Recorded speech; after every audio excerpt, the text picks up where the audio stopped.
Bonjour tout le monde, bienvenue sur ma chaîne Fit & Tricks. Aujourd'hui, on va regarder, je vais vous montrer les mouvements de dos. Ça, j'ai mis en WF Beater, là, ma camisole, c'est pas ça que je mets d'habitude quand je m'entraîne. Mais je vais vous montrer l'importance des mouvements de dos, comment ça fonctionne. Selon les vraies expériences, OK? Selon la vraie expérience avec des années avec bodybuilder. Je vous rappelle, j'ai une certification CanFit Pro. Ça fait 15 ans que je lève des poids, etc., etc. Alors, premièrement, ce n'est pas un mouvement de bras. Souvent, vous allez voir des gens qui font...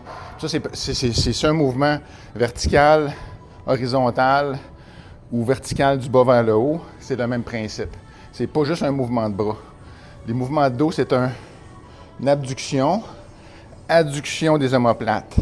C'est comme ça qu'on développe notre dos pour avoir une V-shape. Je répète, je vais mettre une petite parenthèse importante, je suis complètement naturel, 54 ans.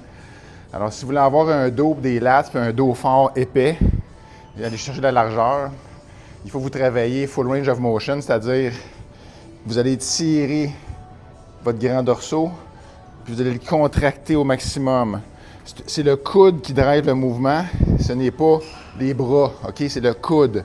Vous allez remarquer, quand je m'étire, je recule, j'ai fait le 3/4 du mouvement, c'est mon dos qui a forcé, c'est pas mes bras. À la fin, je fais juste reculer les coudes. Puis tout dépendamment, si vous voulez travailler les grands dorsaux, les trapèzes, les rhomboïdes, un petit peu le derrière de l'épaule, c'est la hauteur de votre coude qui va faire la différence. Si vous voulez vraiment travailler en largeur, le V-shape, alors vous devez avoir les coudes bas, OK? Plus vous montez les coudes, plus c'est les traps qui vont prendre le mouvement, OK? Alors, je vais le faire. Là, j'ai mis... vous allez voir, j'ai pesé, mais pas si lourd pour vous montrer un peu le mouvement. Puis aussi, quand vous commencez à lever lourd, que ce soit un homme ou une femme, allez vous chercher des straps. Il y a différents modèles. Moi, j'ai ceux-là. Je trouve qu'ils vont le mieux que des straps que tu fais 3 tours. Là. Ça va vraiment bien. J'ai découvert ce genre de strap-là quand je faisais du CrossFit. Alors, c'est vraiment une bonne façon de travailler le dos. Alors, je vous montre ça. Vous installez, placez vos straps. Alors, si le bas du dos ne bouge pas, c'est juste le haut du dos qui bouge. Étirement complet.